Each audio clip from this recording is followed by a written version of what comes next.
ياما عدى ابو ايمن بالقنطر، ابو ايمن لابس القنطر. شفنا لعيبه كتير في الدوري المصري. مين ايه؟ هيقلعوا دلوقتي. تعالى انتوا عايزين تطلعوا الكلب اللي جوايا. لكن اكتر حاجه شفناها في الدوري ده هو لعيب الموسم الواحد. فجهز شايك او قهوتك واشرب ميه كده عشان صحتك، وخلينا نبدا الفيديو.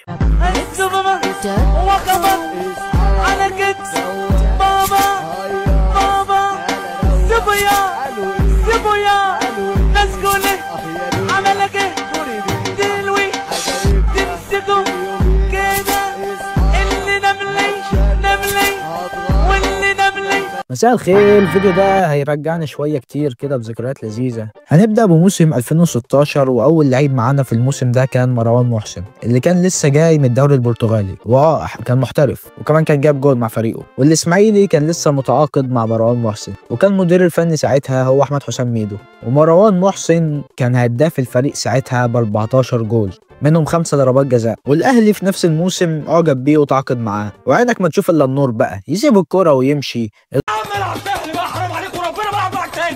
ضيع كور غريبة، ولكن الكرة زي ما احنا عارفين توفيق وعدم توفيق. وفي نفس الموسم وفي نفس فرقة القنال، بس المرة دي في المصري، كان في مدافع طالع بسرعة الصاروخ اسمه محمد مجدي. أول حاجة مدافع طويل، ستايله حلو فشخ، شيك، أشول، بيعرف يلعب برجليه كويس، بيشوط البلانتيات أحسن من المهاجمين، بيعرف يزيد ويسجل بضربات الراس، جايب 6 جوال منهم بلانتيين بس. الموسم اللي بعده على طول راح الزمالك، لكنه اتصاب كتير ولف على شوية أندية زي الإسماعيلي والاتحاد والبنك الأهلي، واعتزل من قريب. دي مفارقة غريبة جدا يا عم هيثم. نروح للأهلي اللي كان عنده مهاجم جابوني جبار اسمه مليك إيفونا، ومين ينسى إيفونا وسط 3، واللي الموسم ده جايب 13 جول من غير ولا ركلة جزاء.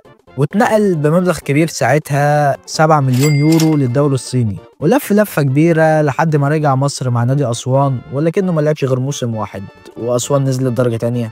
نرجع للمصري تاني اللي كان لسه شاري جناح دكة من مصر المقاصة اسمه محمد مسعد، لكن حسام حسن حول الجناح الدكة ده لانفرتد وينجر، اللي هو بيقوم بمهام الوينجر وبيخش ال 18 يعمل دور المهاجم التاني. وكان بيلعب وينج يمين وشمال لأنه كان بيلعب برجلين الاتنين كويس قوي. الموسم ده محمد مسعد جاب 4 تجوال وصنع 6 في 18 ماتش، وكان جاب جول في الاهلي وجول في الزمالك. الجولين بصراحه حاجه تحفه فنيه بصراحه، اللي هو تتفرج عليها وتقول بسم الله ما شاء الله. ارضيه، ودي عدم الرقابه، ودي الفرصه الكبيره، ولكن اتاخر ولسه بيحط في الجول. عنده مهاره كويسه جدا. مسعد عدى حطها، ممكن يلعبها عرضيه، لسه في الملعب، يلعب العرضيه ليه؟ زود فيها شويه مسعد، وهدف اول. لكنه بعدها راح الزمالك وقعد دكه، وكانت اصاباته كتيره، ولسه معتزل من قريب. مش عارف ليه يا عم هيثم. نروح موسم 2016 2017 ونروح لسيد البلد نادي الاتحاد، اللي كان ساعتها لسه جايب مهاجم اسمه كابونجو كاسونجو، واللعيب ما شاء الله سريع وهداف وحاجه بسم الله ما شاء الله يعني، وكان واخد تاني هدافين الدوري ب 12 جول. تاني موسم الزمالك راح اشتراه، وكلنا عارفين الباقي يعني. لا يدخل هذا الكاسونجو، من اين اتيت لنا بهذا الكاسونجو يا باتشيكو؟ قضاء وقدر. Are you ready for this Sunday night when WWE Champ John Cena defends his title in the WWE Super Slam? Right now you can order this. يعني وعلى سيرة الزمالك، كان في نادي الداخلية مهاجم غني اسمه بنيامين اتشمبونج، بيلعب في الداخلية، وكان جايب 10 تجوال ومتألق نوعا ما يعني. بس كان له تصريح غريب كده، اللي هو كان ابراهيم فايق بيسأله مين احسن لعيب في العالم، قال له انا، لان الاسود ما بتقارنش بالبشر. عامل لي فيها زلاتان ابراهيموفيتش، مع ان يعني فرق الطول شاسع يعني. المهم الزمالك اشتراه وما عملش اي حاجة حرفيا يعني، غير ان هو وقف لهم القيد مرتين. مش عارف يا رب اللي بيحصل فيا ده ايه، حظ سيء ولا ذنوب بكفرها ولا. نرجع للمصري اللي كان معاهم صنع العاب زي ما الكتاب بيقول، بيلعب برجلين الاتنين، بيشوط فاولات، هداف، حريف، مستر اسيست، احمد موسى كابوريا. الكابوريا اتعضت. الموسم ده كابوريا كان جايب 5 تجوال وصنع 6، وشارك في 31 ماتش. بس في حكايه لطيفه كده يعني، كابوريا كان متألق جدا طول الدور الاول، ومضى للزمالك في يناير. فحسام حسن عرف، قال له لا حبيب قلبي، ده مش فيديو، ده انت قاعد كده على الدكه شويه حبيبي. وحرفيا قعدوا دكه بقيه الموسم، ينزلوا اخر 10 دقايق ده، وكده يكون كرمه يعني، كده عطيله وقت كبير. وطبعا كابوريا راح الزمالك، وزي ما انت متوقع ما قدمش اي حاجه، ولف على الانديه ولسه، بس ده لسه ما اعتزلش يعني.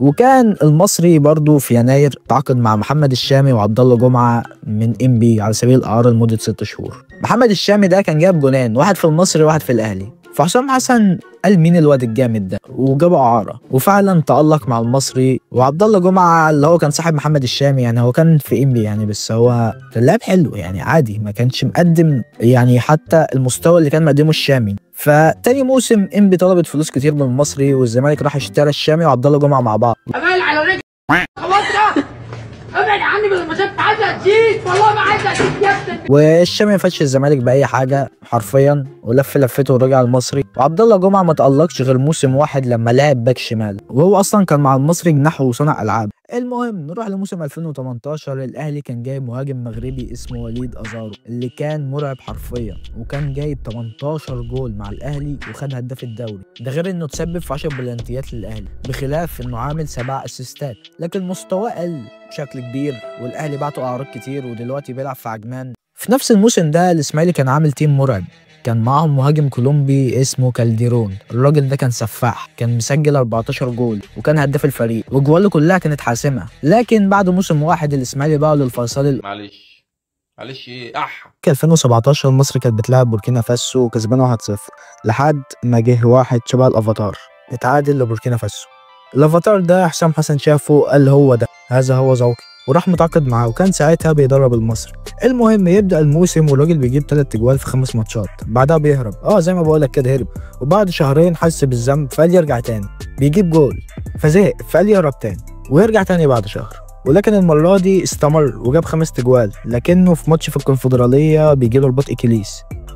والموسم ده كان موسم المهاجمين، لكن المره دي مهاجم مصري عمر السعيد اللي كان بيلعب في الانتاج الحربي ومتالق، وكل كان متوقع هيروح الاهلي يا الزمالك، بس هو فاجئنا كلها في يناير وراح وادي دجله. والموسم ده كان مسجل 13 جول مع فرقه زي دي، ده رقم كبير. والموسم اللي بعده راح الزمالك وكالعاده ما قدمش اي جديد، بس هو لسه بيلعب في الدوري المصري. وكان في المصري برضه في مدافع اسمه اسلام ابو سليمه، كان مدافع هداف وقوي، وكان الكل متنبأ له بمستقبل كبير، لكن ما راحش الزمالك لا، بس هو جاله للاسف الرباط الصليبي اللي غيرت كل حاجه فيه حرفيا ونزلت مستواه، وحاليا هو بيلعب في حرس الحدود.